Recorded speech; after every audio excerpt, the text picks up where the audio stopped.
ሔዋን የእባብን ቃል እሺ በማለቷ ምክንያት የሰው ልጅ ከገነት ወጣ፣ ከክብሩ ተዋረደ። በሔዋን ወድቀናል፣ በድንግል ማርያም ግን ተነስተናል። እነሆ ትጸንሻለሽ፣ ስሙንም ኢየሱስ ትዪዋለሽ አላት። ድንግል እንዳንላት ልጅ ታቀፋየናት ይላል። እናት እንዳንላት ደግሞ ድንግል ሆና አገኘናት። ከፍጡራን መካከል እንደ ድንግል ማርያም ከፍ ያላለ ለምን? ከፍጡራን መካከል እንደ ድንግል ማርያም ራሱን ዝቅ ያደረገ ስለሌለ። በመሰረቱ አፄ ኃይለ ሥላሴ እንኳን ዙፋናቸው ላይ ፊት ብሎ ቀርቶ አሉ ውሻቸው ራሱ አንድ ሰው ላይ በኃይል ከጮች ይህ ሰውዬ መፈንቅለ መንግስት አስቧል ብለው ያስሩት ነበር አሉ። እመቤታችን ጸጋዋ ምን ይሆን?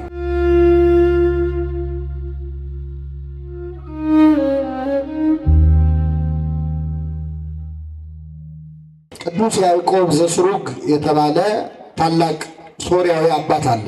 ቅዱስ ያዕቆብ ዘስሩግ የደረሰው አንድ ድርሳን አለ፣ በእንተ ወላዲተ አምላክ የሚል መጽሐፍ ማለት ነው። በዚህ መጽሐፍ ላይ የድንግል ማርያምን ክብሯን ለመግለጽ መሞከር ማለት ይላል አንድ ሰዓሊ ፀሐይን ከነ ሙቀቷ ከነ ብርሃኗ በወረቀት ላይ መሳል ይችላል? አይችልም። ስለዚህ ድንግል ማርያምን ክብሯን ለመግለጥና ለማስረዳት መሞከር ማለት ፀሐይን ከነ ብርሃኗና ከነ ሙቀቷ ለመሳል መሞከር ነው ይላል። ስለዚህ ቅዱስ ያዕቆብ ዘስሩግ ግን ያህል ታላቅ አባት የድንግል ማርያምን ክብሯን መግለጥ የማይችል ከሆነ እኛ ደካሞቹ ኃጢአተኞቹ እንችላለን? አንችልም። በመስቀል ላይ ስጋውን ቆርሶ ደሙን አፍሶ ያዳነን ማን ነው? እግዚአብሔር ነው፣ ኢየሱስ ክርስቶስ ነው። አንዳንድ ጊዜ እመቤታችንን ስናከብራት፣ ስንዘምርላት፣ ከፍ ከፍ ስናደርጋት አንዳንድ ሰዎች የሞተላችሁ የተሰቀለላችሁ መከራ የተቀበለላችሁ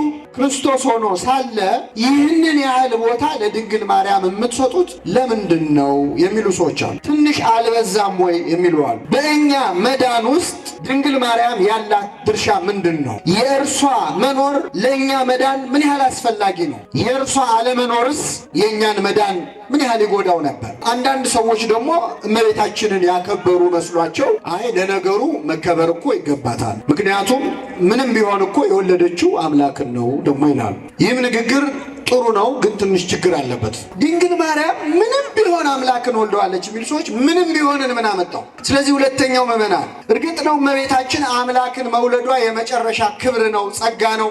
ለማንም ያልተሰጠ ለማንም ሊሰጥ የማይችል ክብር እግዚአብሔር ሰጥቷታል። ይሁንና ምዕመናን፣ እመቤታችን ቅድስና እኮ ያገኘችው አምላክን በመውለዷ ምክንያት ቅድስት እንበላት ተብሎ አይደለም። ቅዳሴያችንም እግዚአብሔር አብ በሰማይ ሆኖ ተመለከተ፣ ተነፈሰ፣ አሻተተም፣ እንዳንቺ ያለ አላገኘም፣ የአንቺን መዓዛ ወደደ፣ የሚወደውን ልጁን ወደ አንቺ ሰደደ ይላል። እንደ እርሷ ያለ ንጽሕና እንደ እርሷ ያለ ቅድስና ያለው ሰው ቢኖር ኖሮ ሌሎች ሰዎች ክርስቶስን ይወልዱት ነበር። ምንድነው እግዚአብሔር ያየው ሌሎች ላይ ያጣው እሷ ላይ ያገኘው ምንድነው? ከሷ እንዲወለድ ያደረገው አበባ ንብን እንዲስብ እግዚአብሔርን የሳበው ቅድስናዋ ምንድነው? እመቤታችን በእኛ መዳን ውስጥ ያላት ድርሻ ምንድነው የሚለውን ለማየት ወደ ሉቃስ ወንጌል ምዕራፍ 1 ላይ ከቁጥር 26 ወስዳቸዋለሁ። የሰው ልጅ ሁሉ ከገነት የተባረረውና ከክብሩ የተዋረደው በአንዲት ሴት ምክንያት ነው። ያው ሔዋን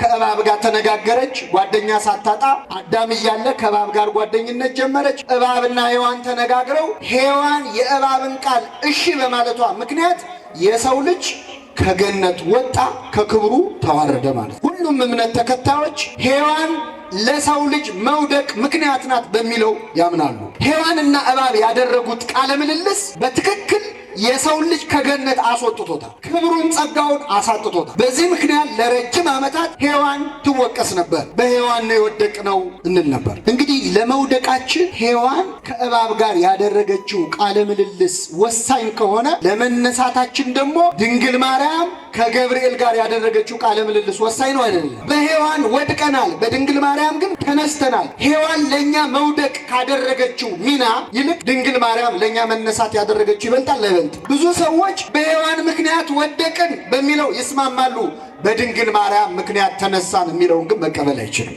ሔዋን ለእኛ መውደቅ ካደረገችው ድንግል ማርያም ለእኛ መነሳት ያደረገችው ይበልጣል አይበልጥም? በስድስተኛው ወር መልአኩ ገብርኤል ናዝሬት ገሊላ ወደምትባል ከተማ ዮሴፍ ለሚባል ሰው ወደታጨች ወደ አንዲት ድንግል ከእግዚአብሔር ዘንድ ተላከ ይላል። የባቢሎንን እሳት ያበረደው ገብርኤል አደግድጎ ቆሞ በ15 ዓመቷ ብላቴና በድንግል ማርያም ፊት ሰላምታ አቀረበ። ጸጋን የተሞላሽ ሆይ ደስ ይበልሽ አላት። ምን አይነት ሰላምታ! መላእክት እኮ ለማንም ሰው ጸጋን የተሞላ ሆይ ደስ ይበልሽ ሲሉ ሰምተናቸው አናውቅም። ደስ ይበልሽ አለ። ጸጋን የተሞላሽ ምን ማለት ነው? ጸጋን የተሞላሽ ቅዱስ ጳውሎስ ምዕመናን የጸጋ ስጦታ ልዩ ልዩ ነው፣ መንፈስ ቅዱስ ግን አንድ ነው ይላል። የየሰው ጸጋው የተለያየ ነው። ለአንዱ በድንግልና በምንኩስና ጸንቶ የመኖር፣ ለአንዱ ደግሞ አግብቶ ወልዶ የመኖር ጸጋ ይሰጠዋል። እመቤታችን ጸጋዋ ምን ይሆን? በድንግልና መጽናት ይሆን? መውለድ ይሆን? መማር ይሆን? ማስተማር ይሆን? መፈወስ ይሆን? ምንድነው ጸጋዋ እመቤታችን? ገብርኤል ይሄ ነው ጸጋሽ አላላትም። እግዚአብሔር ለፍጡራን ከሚሰጠው ጸጋ ለድንግል ማርያም ያስቀረባት ምንም ጸጋ የለም። ስለዚህ የጸጋው ማከማቻ ግምጃ ቤቱ ስለሆነች ጸጋን የተሞላሽ ሆይ ደስ ይበልሽ አለ። ቅዱስ ገብርኤል በጸጋ ከእመቤታችን ያነሰ ነው። እመቤታችን ገብርኤልን በጸጋ ትበልጠዋለች። ቅዳሴያችንን ሰምታችኋል። ለሚካኤል ምሕረት ተሰጠው ይላል። እመቤታችን ያልተሰጣት አንዳች የጎደለባት ጸጋ የለም። እግዚአብሔር ካንቺ ገና እኮ አልጸነሰችም። እግዚአብሔር ከማን ጋር ነው? እመቤታችን ክርስቶስን በማኅፀኗ ሳትጸንሰው በህሊናዋ በልቡናዋ ጸንሳው ትኖር ስለነበር ከሷ ተለይቷት ስለማያውቅ እግዚአብሔር ካንቺ ጋር ነው፣ አንቺ ከሴቶች ተለይተሽ የተባረክሽ ነሽ አላት። አንዳንድ ሰዎች የተባረክሽ ነሽ የሚለው ምስጋና እኮ ለሌላም ሴት ተነግሯል ይላሉ። ልክ ነው፣ ተነግሯል። እንደዚህ በመጽሐፈ መሳፍንት ላይ አንዲት ኢያኤል የተባለች የ16 ዓመት ልጅ አንቺ በእስራኤል ከሚኖሩ ሴቶች ሁሉ የተባረክሽ ሁኚ ብለው ዘምረውላታል፣ ቅኔ ተገኝተውላታል። ምን አድርጋ እንደሆነ ግን ልንገራችሁ። እስራኤላውያን ከአንድ ጨካኝ ንጉሥ ጋር ይዋጉ ነበር። ተዋግተው በዚያ ጦርነት ያንን ንጉሥ ድል አደረጉ። ድል አድርገው ግን ልክ ጦርነቱን ማሸነፋቸውን ሲያውቁ ንጉሡ እግሬ አውጪኝ ብሎ ከጦር ሰፈር ጠፋባቸው። ቢፈልጉ አጡት። ስለዚህ ደስታቸው ሙሉ አይደለም። ድል አድርገዋል፣ ግን ንጉሡን አልያዙት። በኋላ አንዲት የ16 ዓመት ልጅ ኢያኤል የምትባል እዚያው ጦር ሰፈር ውስጥ አንድ ድንኳን ውስጥ ስትገባ ገልጣ ስትገባ አገር የሚፈልገውን ንጉሥ እዛው ድንኳን ውስጥ ተኝቶ አገኘችው። አይ እግዚአብሔር በእጄ ከጣልህማ አለች። እንቅልፍ ወስዶታል።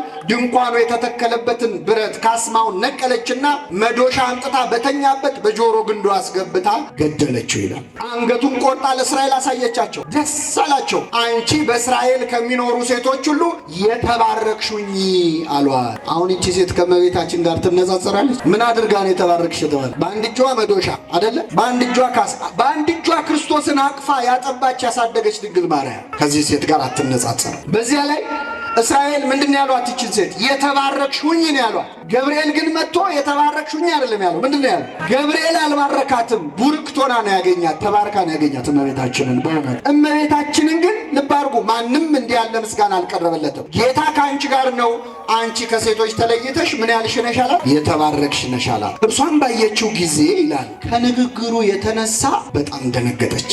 መጽሐፍ ቅዱስን የሚያነብሰው ይሄ ቃል በጣም ሊደንቀው ይገባል። መላእክትን ያዩ ሰዎች ብዙዎቹ ራሳቸውን ስተው ወድቀዋል። ለምሳሌ ይሄውንኑ መልአክ ገብርኤልን ዳንኤል አየው። ባየሁት ጊዜ መልአኩን ራሴን ስቼ ወደቅሁ፣ እንደ ሞተ ሰው ሆንኩ። ገብርኤልም አይዞ አትፍራ ብሎ አስነሳኝ፣ እየተንቀጠቀጥኩኝ ቆምኩ ይላል። ማርያምም ገብርኤልን ባየች ጊዜ ራሷን ስታ ወደቀች አይደል? እርሷም ባየችው ጊዜ ከንግግሩ የተነሳ በጣም ደነገጠች ነው የሚለው።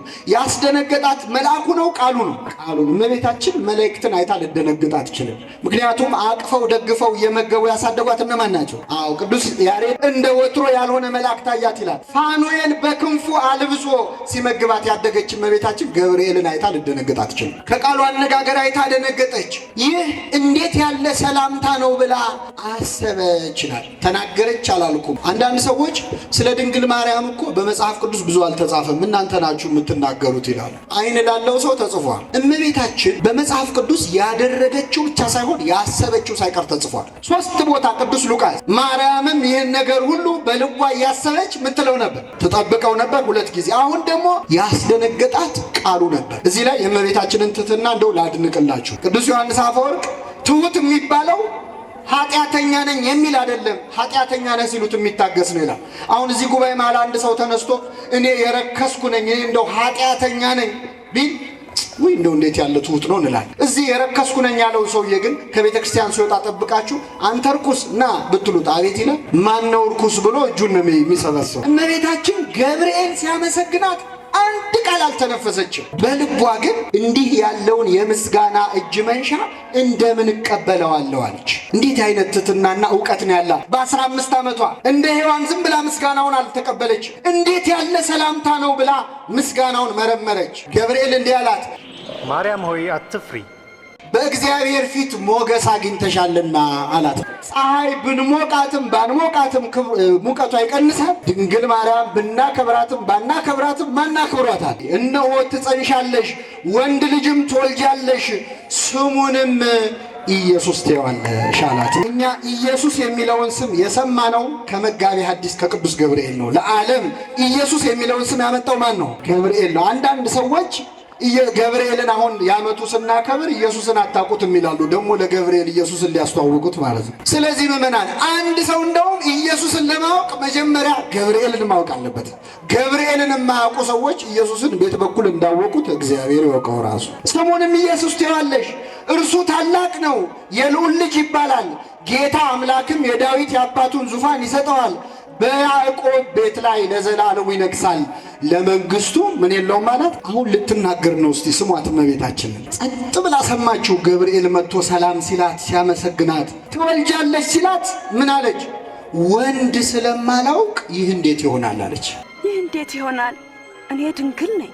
እመቤታችን ወንድ የሚባል አይታታውቅም እንዴ? ቅዱስ ዮሴፍ ወንድ ነው ሴት ነው? ታዲያ ወንድ ካህናት ያሳደጓት ወንዶች ናቸው። ምን ማለት ነው? ወንድ ስለማላውቅ። አግብቶ ወልዶ የመኖር ሐሳብ በድንግል ማርያም ልብ ውስጥ አልነበረም። እንኳን አንዳንድ ደፋሮች እንደሚሉት ተራ ሰው ለመውለድ ብላ ድንግልናዋን ልታጣ ይቅርና ልዑልን ትወልጃለሽ፣ የዘላለም ንጉሥ ትወልጃለሽ ስትባል የድንግልናይስ ነገር ብላ ጠይቃለች። ደስ የሚያሳይ ነገር ልንገራችሁ ምእመናን። እግዚአብሔር ሐሳቡ ከእሷ መወለድ ነው። እሷ ሐሳቧ ድንግል ሆኖ መኖር ነው። ሁለቱንም ፈጸመው። እሱም ከእሷ ተወለደ፣ እሷም ለዘላለም ምን ሆና ኖረች? ድንግል ሆና ኖረች። እሱ ፍጹም አምላክ ፍጹም ሰው እንደሆነ ፍጹም እናት ፍጹም ድንግል ለመጥራት እኮ ያስቸግራል። ቅዱስ ኤፍሬም ምን ይላል? ጌታ ሆይ እናትህን ማን ብለን እንጥራት ይላል። ድንግል እንዳንላት ልጅ ታቀፋየናት ይላል። እናት እንዳንላት ደግሞ ድንግል ሆና አገኘናት። እናትህን ማን ብለን እንጥራት? ጌታ ሆይ እናትህን መጥራት እንደሚያስቸግር ከሆነ አንተንማ በምን አንደበቴ እጠራሃለሁ ይላል። እና እናትም ድንግልም አደረጋት።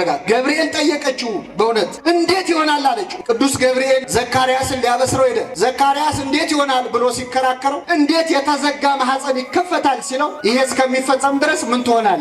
የተዘጋ ማህፀን እንዴት እንደሚከፈት እንዲገባ ልሳንህን ዘጋውና ልሳንህ ተመልሶ ምን ይላል? ማህፀን እንደሚዘጋ ልሳን ይዘጋል እግዚአብሔር፣ ማህፀን እንደሚከፍት ልሳንህን ምን ይለዋል? እመቤታችንን ግን እንደዛ ማድረግ አልቻለም ገብርኤል። አንደኛ እሷ ከእሷ በፊት በድንግልና ጸንሳ የወለደች ሴት የለች። ዘካርያስ እኮ ቢያንስ አብርሃምና ሳራ እያለ ሲተርክ የኖረ ሰው። ሌላው የአምላኩ እናት ናት፣ ስልጣን የለውም። ስለዚህ አስረዳት። መንፈስ ቅዱስ ይጸልልሻል፣ የልዑል ኃይል የሚያድርብሻል። ይህ የሚወለደው ከሦስቱ ቅዱስ አንዱ ቅዱስ ነው አለ። እነሆ የሥላሴ ሥራ ባንቺ ይሰራል ማለቱ ነው። መንፈስ ቅዱስ ብሎ መንፈስ ቅዱስን፣ ልዑል ብሎ አብን፣ ኃይል ብሎ ወልድን የሥላሴ ሥራ ባንቺ ይሰራል አላት። እነሆ ዘመድሽ ኤልሳቤጥ ካረጀች በኋላ ጸንሳለች አለ። ይህም ማስረጃ የሆነ ምክንያቱም ኤልሳቤጥ የጸነሰችው ከባሏ ነው። ድንግል ማርያም ግን ትጸንሻለሽ የተባለችው ያለ ባል ነው። ገብርኤል ወዲህ ቢል ወዲያ ቢል ማስረጃ አጣ። መጨረሻ ምን አለ? ለእግዚአብሔር የሚሳነው የለም። አይሻልም? አሁን ይህን ጊዜ ምን አለች? አሁን ወደ ርዕሴ መጣው። እነሆኝ የጌታ ባሪያ እንደ ቃልህ ይደረግልኛለች። ይህንን የምናውቀውን ታሪክ ለምን ተረከው ካላችሁ በእውነት ሁላችንም አናስተውለው። ድንግል ማርያም በእኛ መዳን ድርሻ እንዳላትም እንድናስብ ማን ሆነው አምላክ መቼ እንደተጸነሰ ስለማናስተውል ነው። እስቲ ልጠይቃችሁ ምእመናን፣ ገብርኤል መጥቶ ደስ ይበልሽ ሲላት አምላክ ተጸንሷል? አልተጸነሰም? አልተጸነሰም። ትጸንሻለች ሲላት ትጸንሻለሽም ገና ነው አይደለ? አልተጸነሰም። ዘመድሽ ኤልሳቤጥ ጸንሳለች ሲላት ምንድን ነው የሚጠብቀው እግዚአብሔር? እነሆኝ የጌታ ባሪያ እንደ ቃልህ። ልክ ይህንን አረፍተ ነገር ስትጨርስ እግዚአብሔር በብሩህ ደመና ተጭኖ መጥቶ በማህፀኗ አደረ። የሁላችንም ድህነት ያን ጊዜ ተጀመረ ማለት ነው። እመቤታችን እንደ ቃልህ ይደረግልኝ የሚለውን ቃል ሳትናገር ለግማሽ ሰዓት እንኳን ዝም ብላ ብትቆይ ኖሮ እኛም ሳንድል ለግማሽ ሰዓት እንቆይ ነበር። ምክንያቱም ለሰው መዳን የአምላክ ፍቅርና የሰው ፈቃድ ያስፈልግ ነበር። የአምላክ ፍቅር ምሉ ነው። የሰውን ፈቃድ ይሁንልኝ ብላ ያሟላችሁ ማን ናት? እመቤታችን ናት። እንደውም አንዱ ሊቅ ምን አለ? ገብርኤል ቆሞ ሲያበስራት ሲኦል ውስጥ ያሉ ነፍሳት ቢያዩ ኖሮ እዚያው ሲኦል ውስጥ ሆነው እሺ በይ እሺ በይ እሺ በይ ያሉ ይጮህ ነበር። ምክንያቱም የኛ ድህነት የሚጀመረው እመቤታችን እንደ ቃል ይደረግልኝ ስትል፣ በእኛ መዳን እመቤታችን ድርሻ አላት የላት? እንደ ይህን ስል ለእመቤታችን በጣም መብት የሰጠው እንዳይመስላችሁ። እንደ ከሁለት ሰዎች ጋር አነጻጽሬ ልንገራችሁ። መስፍኑ ጌዲዮናል። ጌዲዮንን ደግሞ ቅዱስ ሚካኤል ተገለጠና ሂድና እስራኤልን ነጻ አውጣ አለው።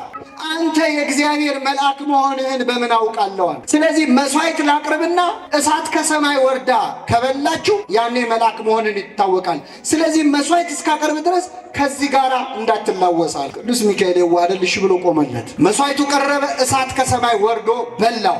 አሁን መልአክ መሆኑ ታወቀ። በል አሁን መልአክ መሆኔን አውቃል። በል ሂድና ህዝቡን ነጻ አውጣ አለው። የበግ ቆዳ የበግ ጸጉር መሬት ላይ አነጥፋለሁ። እሱ ላይ ዝናብ ዘንቦ ሌላው ደረቅ ይሁን፣ ሌላው ላይ ሲዘንብ እሱ ላይ ደረቅ ይሁን። ያን ጊዜ እግዚአብሔር በእኔ አድሮ ህዝቡን ነጻ እንደሚያወጣው ቃል አለው። ተደረገለት ይላል። እመቤታችን በድንግልና ጸንሰሽ ትወልጃለሽ ስትባል እዚህ ጋር ዝናብ ይዝነብና እዚህ ጋር ደረቅ ይሁን ብላለች። የሚገርማቸው አንዱ ሊቅ ምን አሉ? እግዚአብሔር ሰማይና ምድርን ፈጠረ። ከፈጠረ በኋላ ዓለም በኃጢአት ምክንያት ጨለማ ሆነ። ጨለማው ዓለም ሌላ ብርሃን ፈለገ።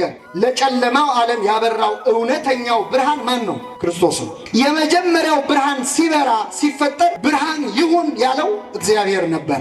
ሁለተኛው ብርሃን ክርስቶስ እንዲያበራ ይሁንልኝ ያለች ማናት? ጋሚ ብርሃን አሳየችን እመቤታችን። እመቤታችን በ15 ዓመቷ ጸንሳ በ16 ዓመቷ ወልዳ መንገድ ባለመደ ጉልበቷ እሷ ሕፃን ሆና ሕፃን ታቅፋ በግብፅ በረሃ አልተከራተተችም። ክርስቶስ ከሄሮድስ ሰይፍ ሲሸሽ በእመቤታችን እቅፍ ነው ያሳለፈው። አሁን እኛ ዛሬ ሲጨንቀን እመቤታችንን የጭንቅ አማላጇ እንላለን። ለምን ይላሉ አንዳንድ ሰዎች? ክርስቶስ ሲያደርግ ያየነውና ክርስቶስ የጨነቀው ጊዜ እሷ እቅፍ ላይ ነበር ያሳለፈው በስደቱ ጊዜ። እኛም ሲጨንቀን ወደ እመቤታችን እንጠጋለን። ከሁሉም ምዕመናን እንደው ብዙ ሰዓት ላለመውሰድ ድንግል ማርያም በእኛ መዳን ድርሻ አላት የምንለው በዕለተ ዓርብም ክርስቶስ ሲሰቀል እዛው መስቀሉ አካባቢ ነበረች፣ ቆማ ታይ ነበር። ብዙ እናቶች ልጄ ከሚታመም እኔ ብታመም ይሻለኛል ይላሉ። አንድ ልጅ 6666 ጊዜ ሲገረፍ ስታይስ እናት ምን ይሰማል? እመቤታችን በክርስቶስ ሰውነት ላይ እያንዳንዱ ጅራፍ ሲወርድ እዛ ቆማ ተመልክታለች። ክርስቶስ እኮ የተገረፈው እኛ እዚህ ለቡሄ በምናጮኸው ጅራፍ አይደለም። ቅዱስ አውሳብዮስ ዘቂሳርያ የተባለ ሊቅ የቤተክርስቲያን ታሪክ የሚባል መጽሐፍ ላይ ምን ብሏል? የሮማውያን መግረፊያ የሾለ አጥንት ያለበት የብረት ኳሶች ሚስማር ያለበት መግረፊያ ነው ይላል። ሰውነት ላይ ካረፈ በኋላ ከሰውነት ላይ ሲነሳ ስጋ እየነጨ የሚነሳ መግረፊያ ነው። ክርስቶስ አጥንቱ እስከሚታይ የተገረፈው በዚህ መግረፊያ ነው። ይህን ግርፋት ሲገረፍ እመቤታችን ቆማ አይታለች። ሰው ናት ይሉን የለ እንደ እናት እንደ ሰው ልጇ እንደዛ ሲገረፍ ስታይ እመቤታችን ምን ይሰማል? እያንዳንዱ ጅራፍ በእመቤታችን በክርስቶስ ሰውነት ላይ ሲያርፍ በእሷ ልብ ውስጥ ሐዘን ያልፍ ነበር። ቅዱስ ዮሐንስ ዘደማስቆ ምን አለ? ይህች ድንግል ይላል ስትወልድ ያላማጠችውን ምጥ በዕለተ ዓርብ አማጠችው ይላል። በነፍሷ ሰይፍ አለፈ።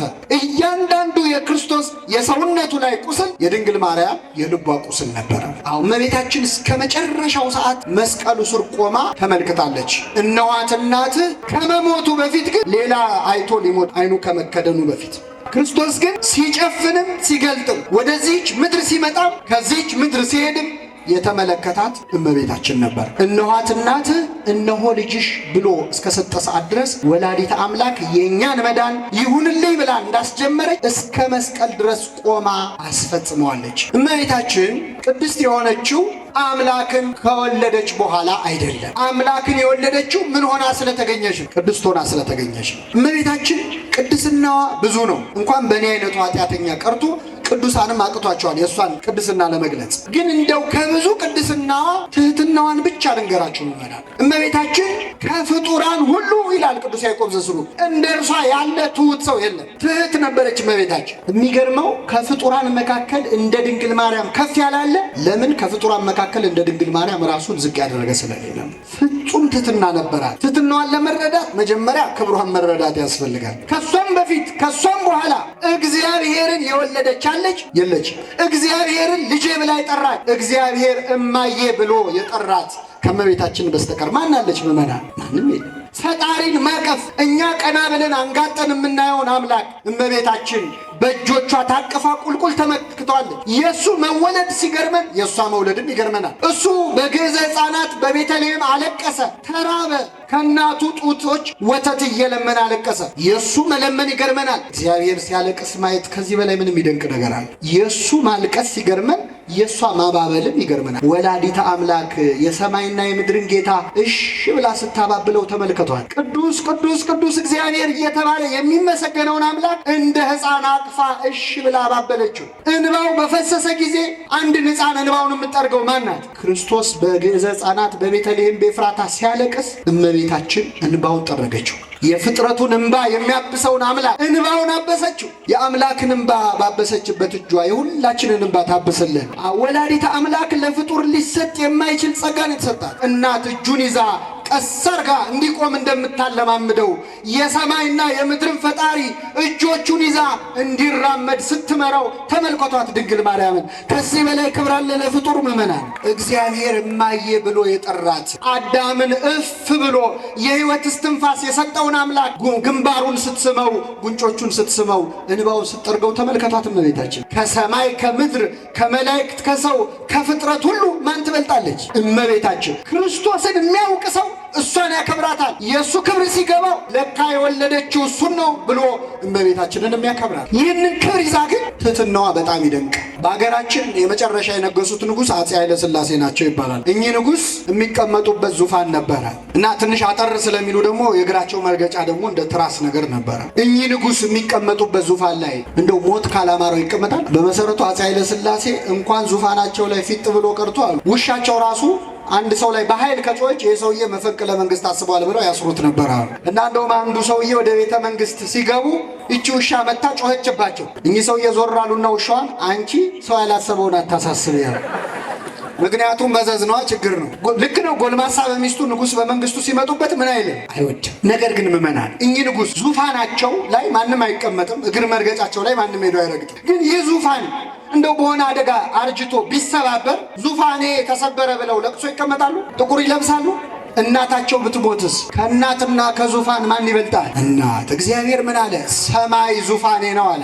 ከሰማይና ከምድር ማን ትበልጣለች? እመቤታችን። ሰማይ አላሳደገውም፣ ሰማይ አላጠባውም። ድንግል ማርያም ግን አሳድገዋለች፣ አጥብተዋለች። ከሰማይ ራሷ ሰማይ አይደለች እንደ ፀሐይ ክርስቶስ የወጣባት?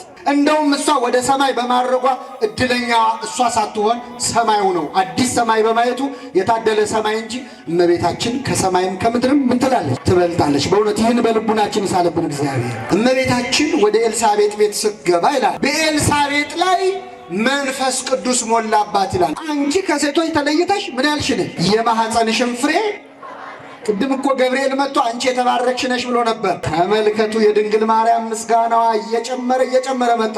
እሷ ደግሞ በአንዲት ሴትና በአንድ መልአክ ብቻ ተመስግኛ አልቀርም አለች። ስለዚህ እኛን ከሚያመሰግኗት ትውልድ መካከል ያደረገን አምላክ ክብር ምስጋና ይድረሰው። አሁን ዛሬ እኛ ስንወለድ ማርያም ማርያም እያልን ነው አይደል የተወለድ ነው። አንዳንድ ሰዎች ለምን ማርያም ማርያም ይባላል የሚሉዋል። እንኳን ማርያም ማረች ሲባል እንደው እንኳን ኢየሱስ ማረኝ እንዲባል የሚፈልጉዋል። እኛ ከኢየሱስ ምን ችግር አለብን? አምላካችን ፈጣሪያችን ነው። ለድንግል ማርያምም ፈጣሪዋም ልጇም ነው። ለምንድን ነው እንኳን ማርያም ማረች የምንለው? ምን አገናኘው ጽንስና ድንግል ማርያምን?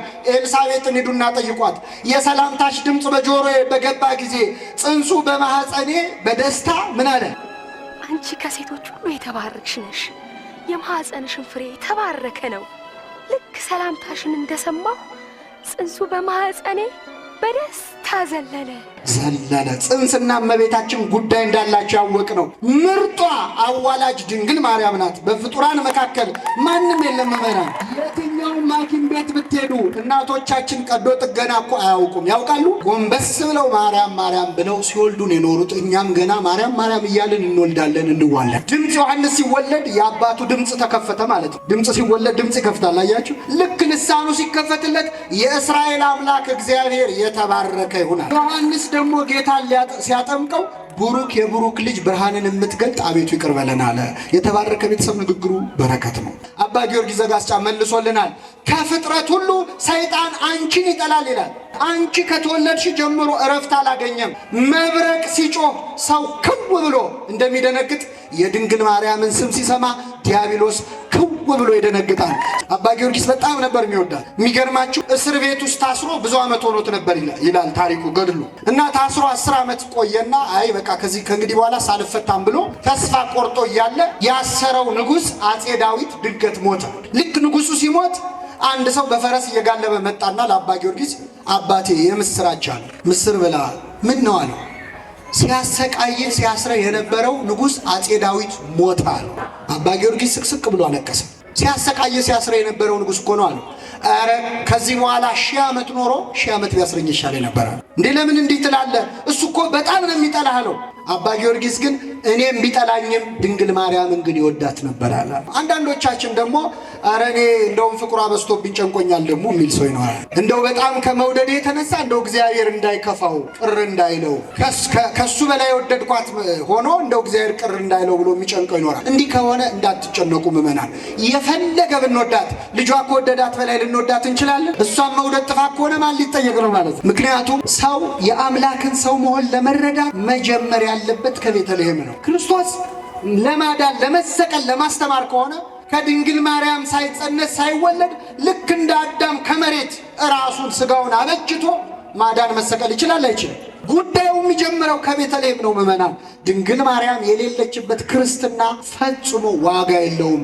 እግዚአብሔር ምክንያት ስላለው ነው እሱ ዳግማዊ አዳም ሲሆን እሷን ዳግሚት ሔዋን ያደረጋት። አንድ አባት ጋር ሄዶ አንዱ ምን ይላቸዋል? ድንግል ማርያም እኮ እንደኛው ሰው ናት ሲላቸው፣ አዎ እሷ ሰው ናት፣ ግን አንተ ሰው ነህ አሉ።